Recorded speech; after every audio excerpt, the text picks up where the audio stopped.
देखा थोड़ा बहुत फर्क है बट बाकी कंसेप्ट तो सेम है।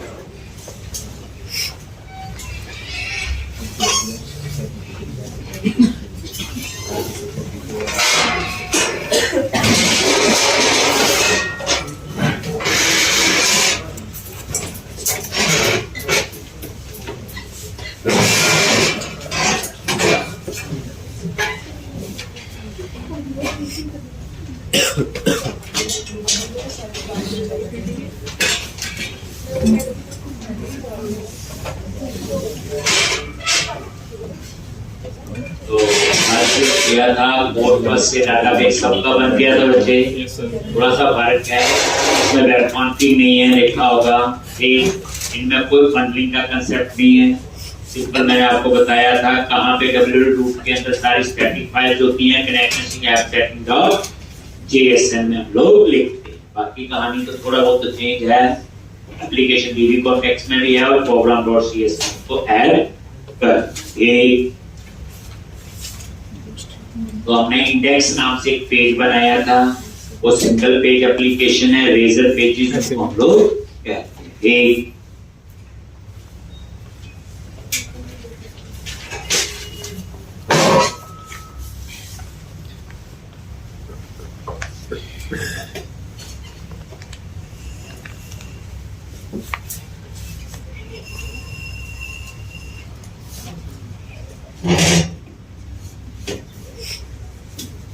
बुकलेट, तो यहाँ पे तो HTML का कोड कहाँ लिख रहे थे बच्चे? पेजिस पे गए, बुकलेट और ये पेज ये। अब यहाँ पे थोड़ा सा चेंज करके बूटस्ट्रैप थोड़ी सी मैंने क्या किया, एक क्लास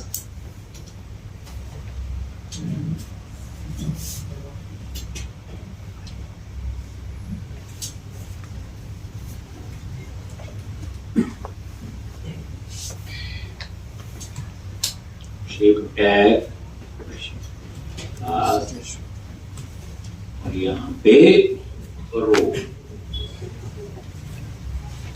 एक रो में कितने कॉलम होते हैं?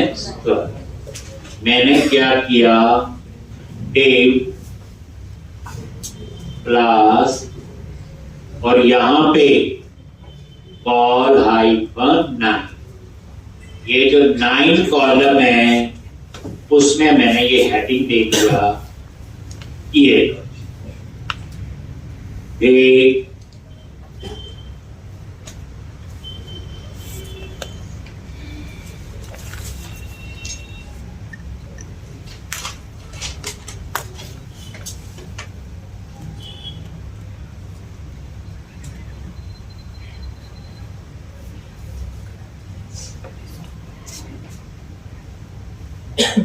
ये हेडिंग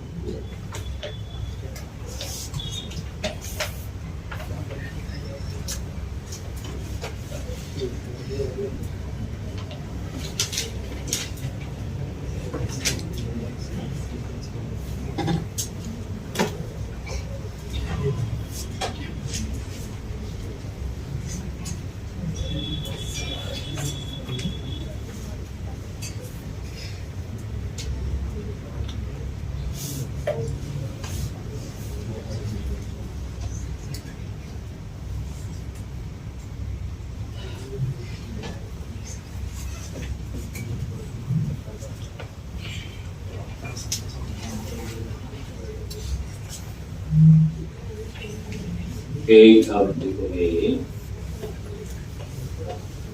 मैंने क्या किया, एक रो है, रो में जो 9 कॉलम है उसमें हेडिंग आ जाएगा, बच के 3 कॉलम वहां पे हम लोग कितने कॉलम, टेब क्लास कितने कॉल हाइफन 3 और यहाँ पे बटन लगाओगे add new employee। तो यहाँ पे आपने एंकर टैग और ये आपका बूटस्ट्रैप तो नहीं है, एमबीसी एप्लीकेशन तो पेज है, और यहाँ पेज का नेम लिख देंगे। अक्सर अभी बनाना है, जब बनाएंगे तब देखेंगे। और बाकी वही क्लास BTN हाइफन इन्फो, और ये अपना साइज पूरा, और ये ऐड न्यू बुक या न्यू बुक, आप कुछ भी ऐसे कर सकते।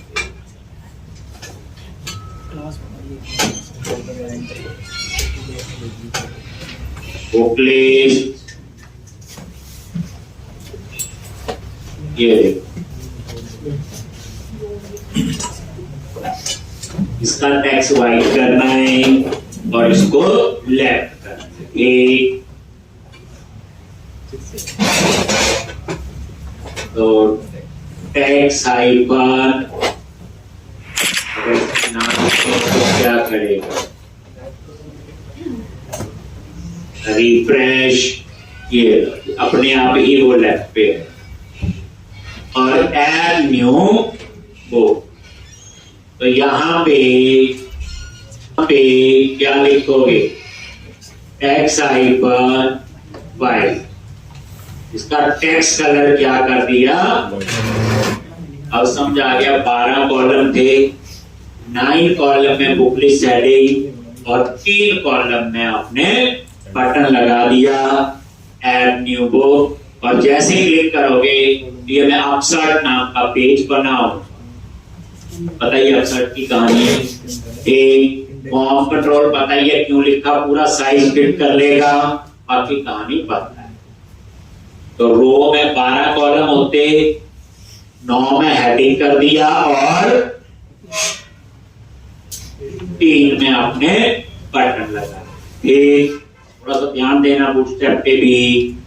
उसके बाद नीचे बनाना है टेबल, तो टेब क्लास, और यहां पे लिख दिया कंटेनर, राउंडेड बॉर्डर, ये कंटेनर बनाएगा एक, और यहां लगाएंगे table.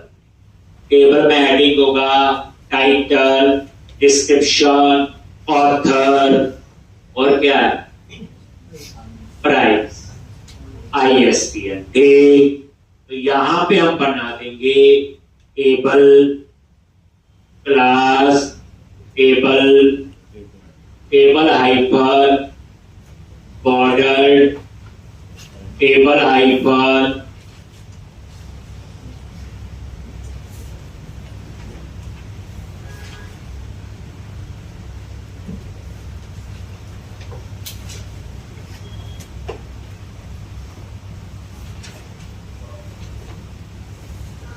Table hyphen page, table hyphen border, table hyphen price, जैसे हम पहले करते। इसके बाद हेडिंग दे दिया ई हेड टेबल हेड, आराम से। ये सिंपल HTML बूटस्ट्रैप में कुछ नहीं है। अब आप क्या करो, आगे यहाँ पे ई हेड तो एक रो, अब इस रो में EH क्या आएगा, टेबल हेडिंग आपने दे दिया टाइप। अब इसी तरह से title, description, author, ISBN, price, और एक एक्स्ट्रा होगा एक्शन। तो टाइटल, डिस्क्रिप्शन, और यहां पे ऑथर,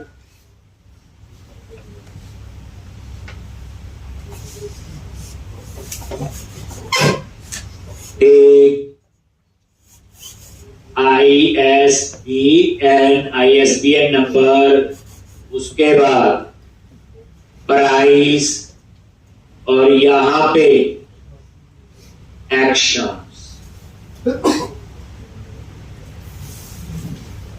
एक बार डिजाइन पे नजर मारो।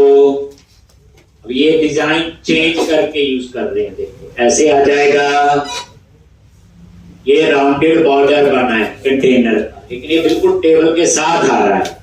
तो आप क्या करो, यहां मार्जिन दे दिया और पैडिंग दे।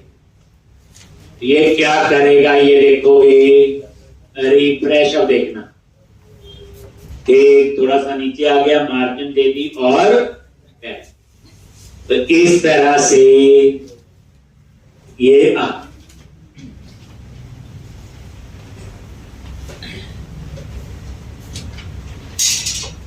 कहानी नेक्स्ट पेज वाली, थोड़ा डिजाइन चेंज हुआ बस। जो नेक्स्ट पेज आप बनाते थे, टेबल पर डाटा डिस्प्ले करते थे,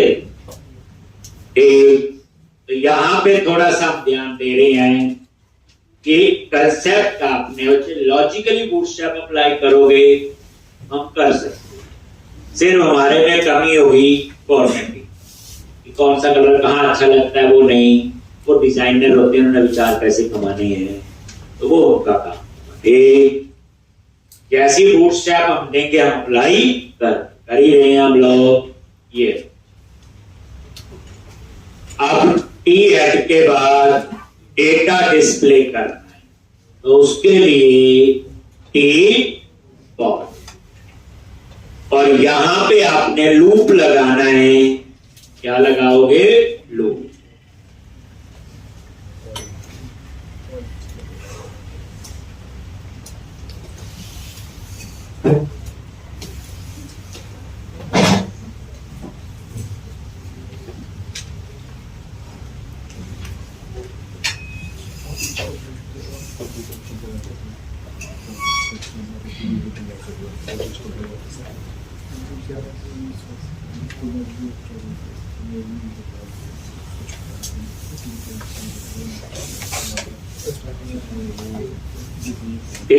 तो ये देखोगे, ये आपका आ गया, और अब टी बॉडी में आपने डेटा दिखाना है, तो लूप लगाएंगे और यहां भी फॉर्म टैग लगे। लेकिन यहां जो फॉर्म टैग वैसा नहीं होगा जो हम पहले लगाते थे HTML हेल्पर पर, @html.begin form।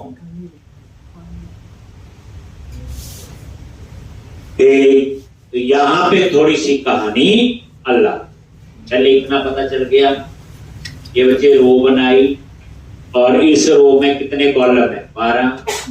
9 कॉलम में हेडिंग दे दिया और 3 कॉलम में बटन लगा दिया।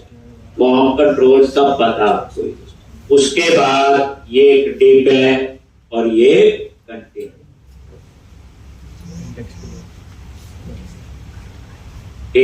तो यहां पे और यहां पे अब हमने ये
तो यहाँ पे जो सिंटेक्स है तो टी बॉडी में आ गई, तो यहाँ फॉर्म टैग बताया होगा, हम लोग पहले लगाते the form tag method post. वहां हमें लूप के अंदर लगाना पड़ता था, याद होगा। यहां मैंने लूप के बाहर लगा। एक तो याद रखना, वहां क्या था, हर एक रो के ऊपर। अब यहां पे लूप लगाओ और ईच 2 बार टैप प्रेस करो।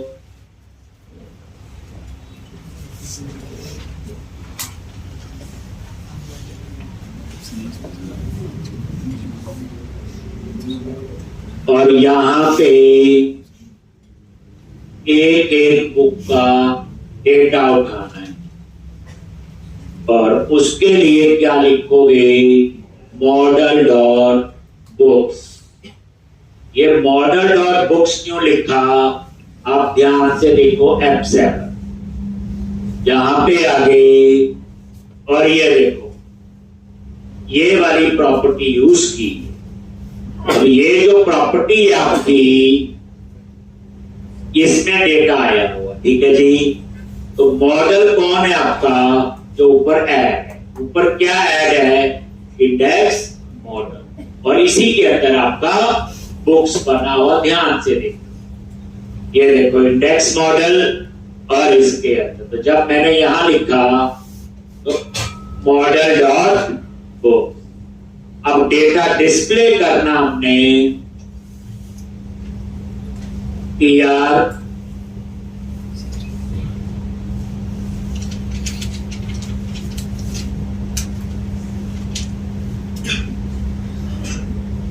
td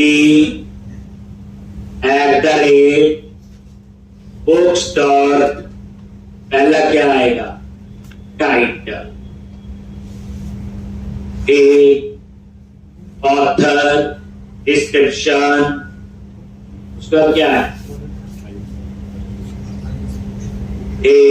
टाइटल, क्या आएगा, टाइटल, डिस्क्रिप्शन, उसके बाद ऑथर, उसके बाद ISBN, और उसके बाद प्राइस, प्राइस के बाद एक्शन। अब यहां पे आपको क्या चाहिए, इस बार सिर्फ 2 ही बटन लगाने हैं मैंने, एक एडिट का और एक डिलीट।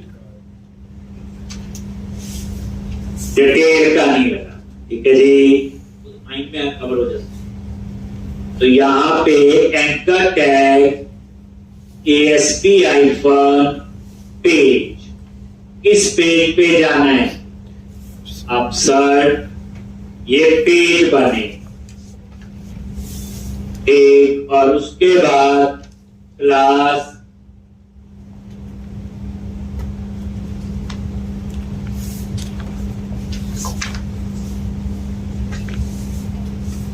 ptn-info। अब यहां पैरामीटर कैसे पास होगा, अपसर्ट मतलब आईडी पास करना है रीड के केस में, वो आईडी हम ऐसे पास करते हैं इसमें, ASP-route ऐसे, और राउट के साथ हाइफन देके हमने पैरामीटर का नाम देना, ऐसे देते हैं। ये बच्चे टैग हेल्पर, जैसे ASP पेज क्या है, टैग हेल्पर, ASP-route क्या है, टैग हेल्पर। हाइफन आईडी हमने पैरामीटर दिया, और ये पैरामीटर कहां से आएगा, बुक डॉट आई,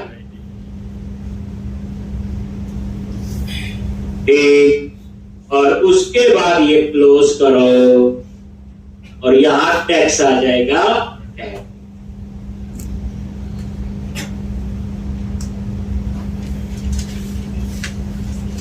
ऐसे ही आपका बाद में डिलीट का भी बने, थोड़े चेंज है सिंटैक्स।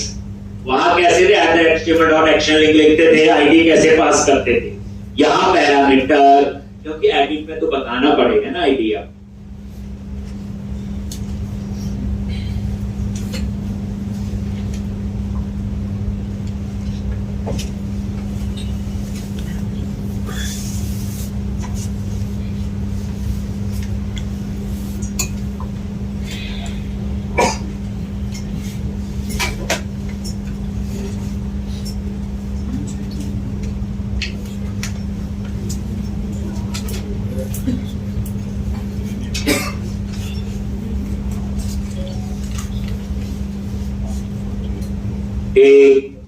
अब एक डिलीट का हम लोग यहां बना देंगे।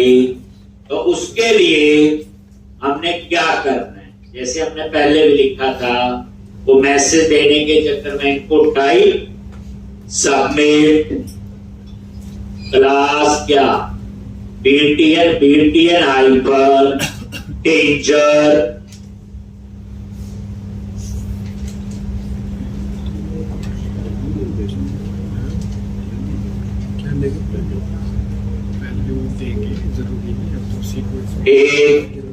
और उसके बाद इसके क्लिक में वो जावास्क्रिप्ट का मैसेज होगा।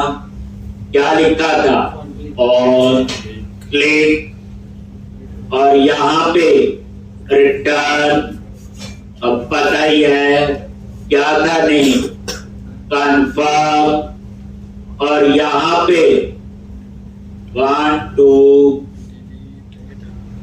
Delete data.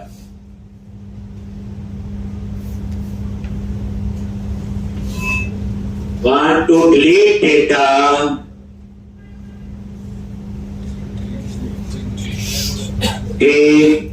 ऐसे। अब यहां पे इसको डिलीट करना है, आईडी भी पास करना है, पैरामीटर ASP हाइफन, ऊपर ये भी बताया आपको, राउट हाइफन आईडी, और यहां पे @book डॉट।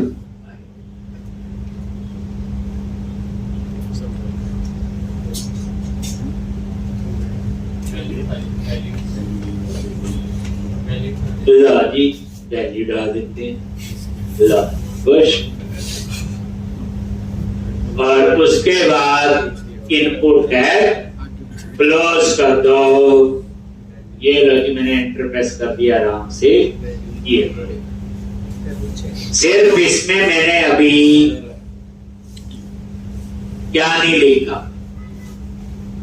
लिखने कहां जाना है देख, तो वो मैं आगे बताऊंगा, थोड़ा कहानी अलग है। ठीक है जी, ये सिंपल सा फ्लो, यानी कि सोच वही थी, थॉट प्रोसेस वही थी, और थोड़े से सिंटैक्स इसके अपने थे। एक आपको पता चल गया टैग हेल्पर, एक पता चला कल बताया था DI डिपेंडेंसी इंजेक्शन, पढ़ा था आपने जाके, किसने पढ़ा था, मैंने कुछ पूछना है।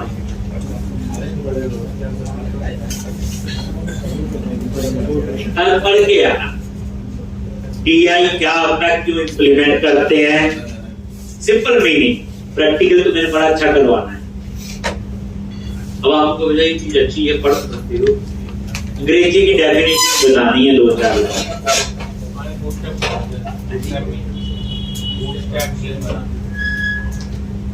CSS और बूटस्ट्रैप मेन।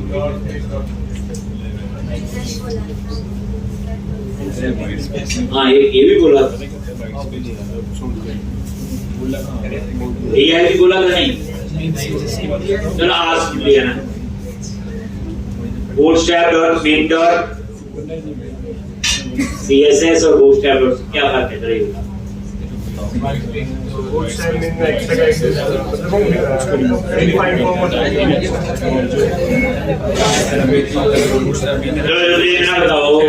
bootstrap.css कहाँ यूज करते हैं और bootstrap.main.css कहाँ यूज करते हैं।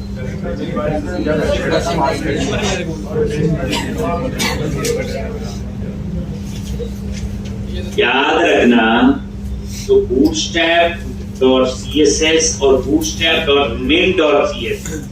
तो bootstrap dot main dot CSS है वो हम यूज करते हैं प्रोडक्शन, जब प्रोजेक्ट माइनर बन गया और उसे लाइव कर दिया, क्योंकि वो कॉम्पैक्ट फाइल होती है, एक उसका मिनिमाइज वर्जन होता है एक, तो उसको हम यूज करते हैं प्रोडक्शन में ताकि वो उतनी ही मेमोरी ले। लेकिन डेवलपमेंट टाइम पे हम यूज करते हैं बूटस्ट्रैप डॉट CSS, इसलिए वहां पे नाम क्या आपका बूटस्ट्रैप डॉट CSS। एक मतलब कहने का bootstrap dot main dot CSS production server पे और डेवलपमेंट पे बूटस्ट्रैप डॉट CSS, क्योंकि हम जब डेवलपमेंट करते हैं डिबग करना होता है, सारा कोड चाहिए होता है। चलो ये हमने लिख लिया, इसमें हम बाद में कुछ चेंज करेंगे, अभी इतना लिख लो, ये आपकी समझ का ही कोड है, इसमें कुछ ऐसा नहीं। अब आप लोग ये देखो, इतना काम तो हो, ये डाटा तो नजर खैर आएगा नहीं जब तक डाटा होगा। अब हम बनाएंगे ऐड न्यू बुक। अब बनाने जा रहे अपसर्ट, ये हो गया बच्चे नीचे, कोई इतना मुश्किल नहीं। दोबारा से क्लोज करो और देखो ध्यान से, अब चीजें रिवाइज होंगी। अब क्या करोगे, पेजेस पे गए, बुक लिस्ट पे राइट क्लिक किया, ऐड रेजर पेज,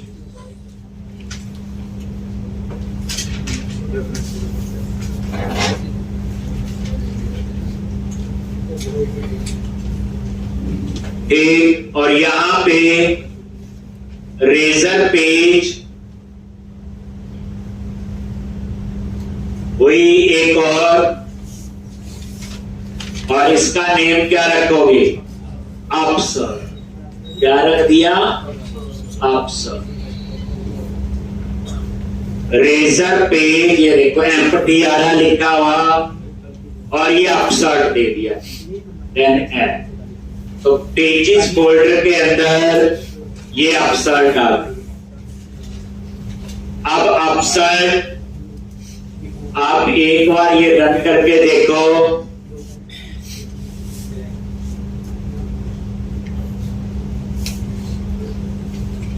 कुछ नहीं है, सिर्फ इक्वलेंट बता रहे हैं, पहले ऐसे लिखते थे, और ये देखो कम टाइम में हमने कितना कुछ सीख लिया। ये भी देखोगे,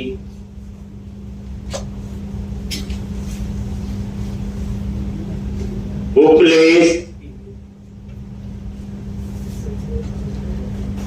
और ऐड न्यू बुक। आगे अपसर्ट पे, अब यहां पे पहले मुझे क्या करना है, कोड में जाओ, यहां पे अब फिर डाटाबेस यूज करना है, तो क्या लिखोगे, एक private read only application dB context. इसमें मुझे ऑब्जेक्ट बनाने की जरूरत नहीं, खुद बनाएगा, खुद डिस्ट्रॉय करेगा। यही तो DI है, डिपेंडेंसी इंजेक्शन। पढ़ के आना कल मुझे बता। ये इसका कंस्ट्रक्टर मिल गया और एप्लीकेशन डीबी कॉन्टेक्स्ट, और यहां पे ये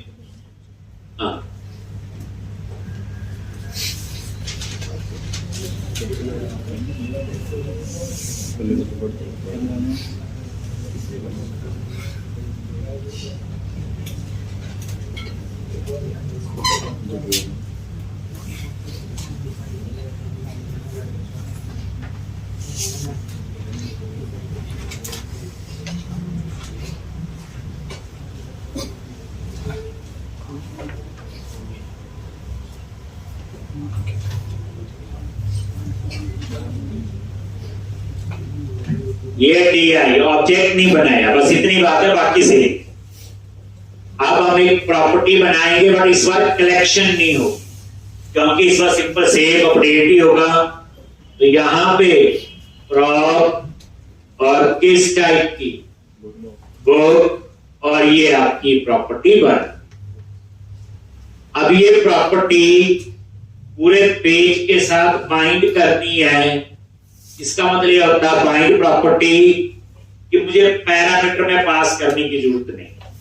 अब मैं इस प्रॉपर्टी को यूज कर सकता हूं जिस मर्जी मेथड में। नहीं तो रूल क्या होता, पैरामीटर पास करो फिर यूज करो किसी मेथड के अंदर। दिखाऊंगा आगे ये बाइंड प्रॉपर्टी।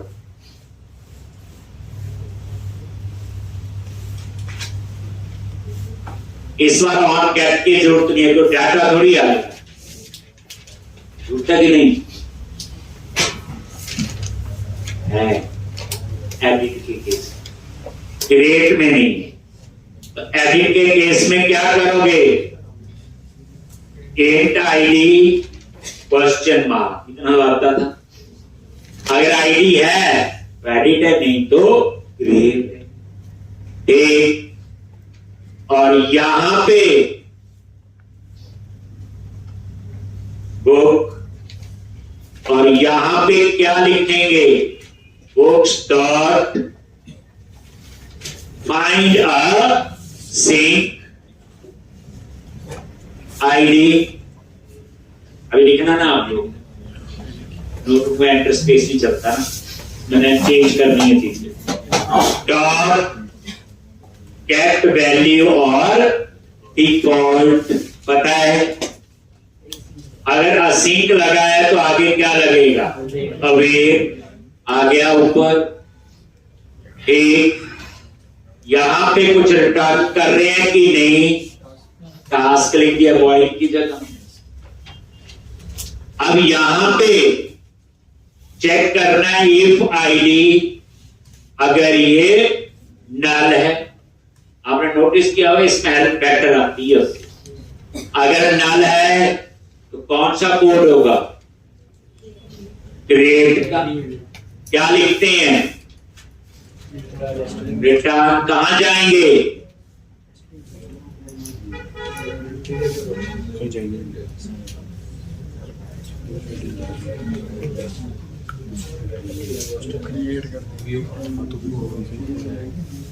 कहां जाएंगे, व्यू तो इसमें होते नहीं।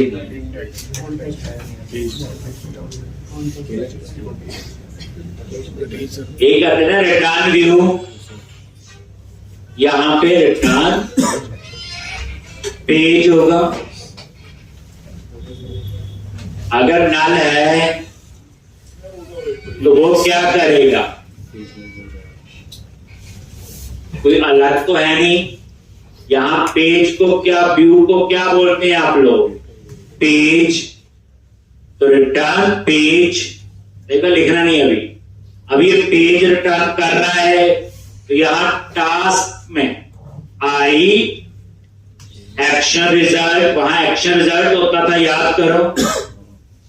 एक ये एरर चली गई, जब रिटर्न ना कर रहा हो तो टास्क लिखना है, बस याद रखना। तो उससे पहले आप क्या करते थे, यहां पे एक वेरिएबल, ये देखो book is equal to new, याद करो, ऑब्जेक्ट बनाते थे। यहां कोई व्यू में ही पास करना, ये एक ही पेज है। और ये वाला काम कौन सा हो गया आपका, बोलो क्रिएट। अब जो कोड है ये कौन सा होगा, एडिट। अगर नल नहीं है तो इसी पे आएगा, नल है तो ये, और ये हमने फाइंड कर लिया। और फाइंड होने के बाद कहां जाएगा, तो भी पेज पे जाएगा।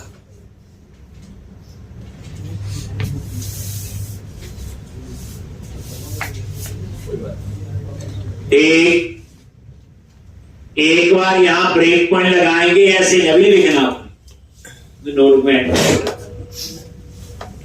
या ऐसे आ रहा है आपका ही, इसमें थोड़ा बहुत कैसे है। जरा टर्न व्यू की जगह क्या आएगा, तो एक बार ये रन करो। फाइंड प्रॉपर्टी थोड़ा समझना बच्चे, फाइंड प्रॉपर्टी का मतलब ये पेज के साथ बाइंड हो गया। अब इस पेज पे आपको पूरे फेसबुक प्रॉपर्टी को कहीं पे यूज कर सकते, बस ये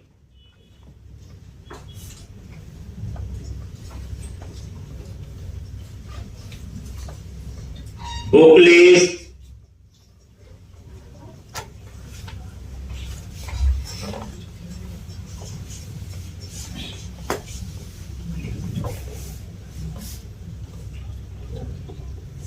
लॉजी एड न्यू, आईडी में क्या आया, नल आ रहा है, नल F10 पता ही है, ऑब्जेक्ट बन गया, आईडी नल है, रिटर्न पेज। ये बुक वेरिएबल इस पेज पे ऑटोमेटिकली एक्सेस होगा, पास करो तो व्यू में होगा पास करने का, F10 और ये 12, तो इसका तो ठीक कोड है। एडिट वाला तब चेक कर लेंगे जब एडिट की बारी आए। तो इस तरह से अब बच्चे आप ये लिख लो, ऑन गेट। ऑन गेट क्या है, ऑन गेट एक हैंडलर, इसमें हैंडलर होते हैं, इसमें मैं एक तो हैंडलर और यूज करवाऊंगा, ऑन पोस्ट, ऑन डिलीट, कुछ और गेट हैंडलर कब कॉल होता, जब आप इस पेज पे आओ।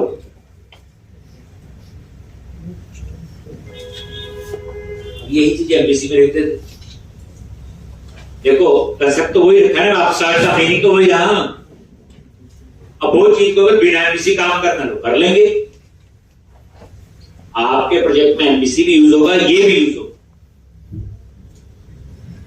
और होता है ऐसे, मैं नहीं ऐसे करना। लिख लो। अब हम इसका डिजाइन बनाएंगे, टर्नरी ऑपरेटर यूज करेंगे, आईडी टाइटल होगा, सेव अपडेट का बटन होगा, टेक्स्ट बॉक्स लगाएंगे। याद करो, कंसेप्ट तो वही है, सिंटैक्स में बता रहा हूं आप। यानी आप ये लेके चलो, अगर मैं 5 लेक्चर में ये चीज पढ़ा रहा हूं, ये 5 लेक्चर जितना नहीं है, आज से पहले जितना पढ़ा सब कुछ इसमें है। अब जिस बच्चे को वो नहीं आता तो उसके लिए तो 2-3 दिन तो कोड बस्ट में लगने दे, पहले बूटस्ट्रैप क्या है, स्ट्रक्चर नहीं लगना था।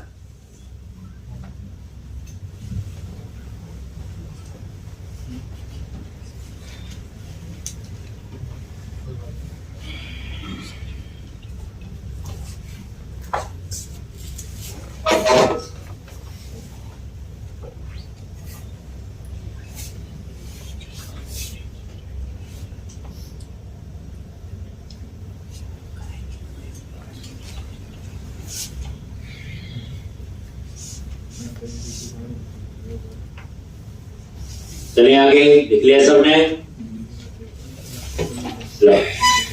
अब हम इसका व्यू पे जाएंगे और वहां पे अपना कोड लिखेंगे और साथ साथ देखेंगे डिजाइन को।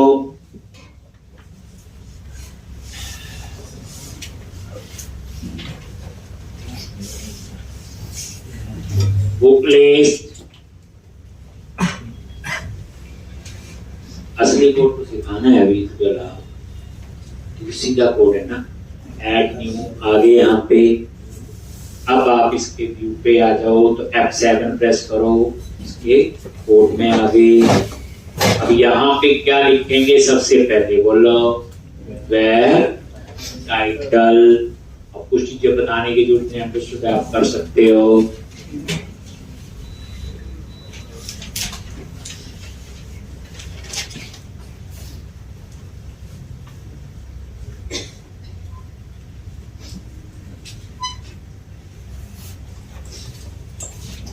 ऑर्डर डॉट आईडी नहीं आ रहा है,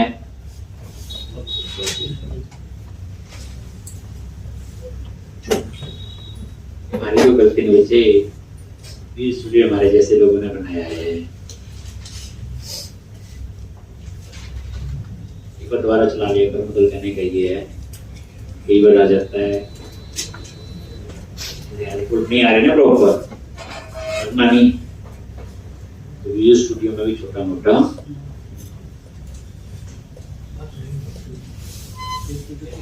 आ गया ना कलर, ठीक है, आइडिया हो जाता भी कुछ प्रॉब्लम। तो wait title model dot book dot ID is not equal to 0, तो क्या लिखा है? एडिट बुक, नहीं तो क्या लिखा है? New book. उसके बाद where आगे सेव अपडेट,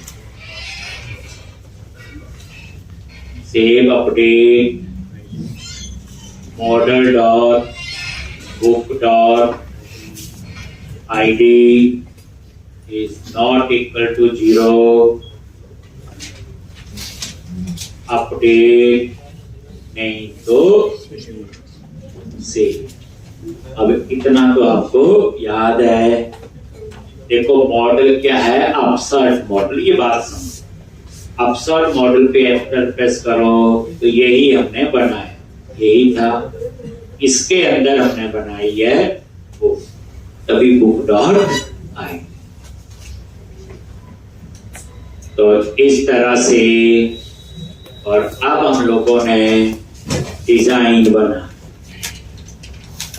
वही कहानी, टेक्स्ट बॉक्स लगेंगे, हिडन भी लगेगा क्योंकि अपडेट में आईडी चाहिए होगा, सारा लॉजिक वही होगा।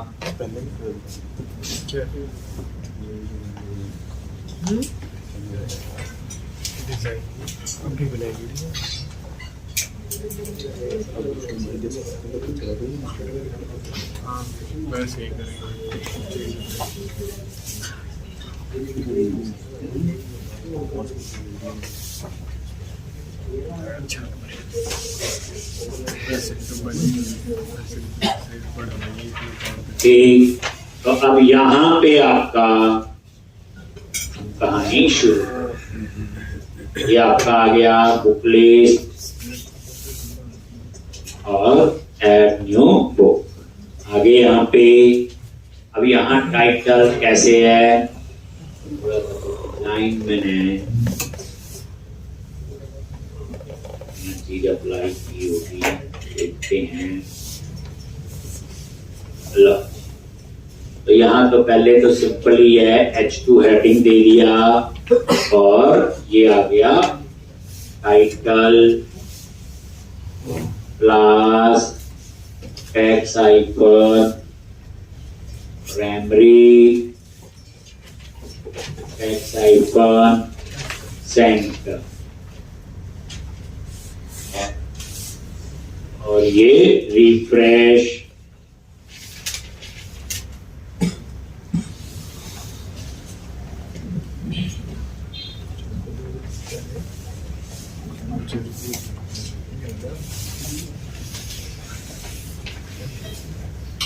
तो ये आ गया आपका न्यू बुक, और यहाँ पे अब हम लगाएंगे फॉर्म। कौन सा टैग? फॉर्म। HTML में आपका फॉर्म टैग, और सबमिट करने के लिए क्या होता है? Method post. जी, अब हमने इसके अंदर वैलिडेशन समरी, उसके लिए क्या करोगे? एक, और इसमें इस तरह से वैलिडेशन समरी वहां कैसे लगाते थे पता है? ये टैग हेल्पर है ASP icon validation summary, model only, सिर्फ मॉडल के ही मैसेज आए बस। और उसके बाद आपने लिखना है क्लास टेक्स्ट आइकन डेंजर।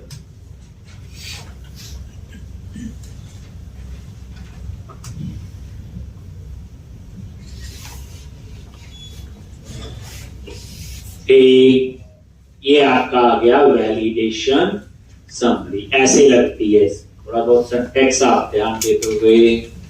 और उसके बाद एक आपको पता ही है, model dot book dot ID is not equal to 0। अगर ये 0 नहीं है तो यहां पे एक हिडन लगेगा, पता ना। अब सर दो काम करता है, तो यहाँ पे इनपुट टाइप हिडन और डेटा बाइंड के लिए क्या लिखा जाता है, ASP4। क्या लिखा जाएगा, ASP4। और कौन सा डेटा आना चाहिए, तो यहाँ पे book.id और ये आपका हिडन। वहां कैसे लिखते थे, ये याद रख लो, ASP4 किस कॉलम का डेटा आए, यहां आएगा आई, लेकिन आएगा कब, जब ID नॉट इक्वल टू 0। और ये कब नॉट इक्वल टू 0 होगा, तो एडिट के केस।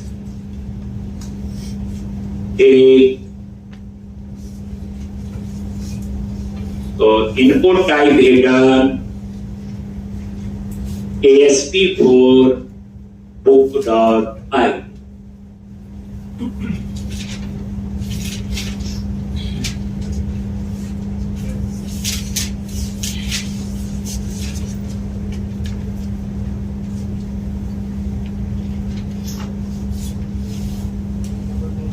जी ये एडिट उसमें भी लिखा था, याद है,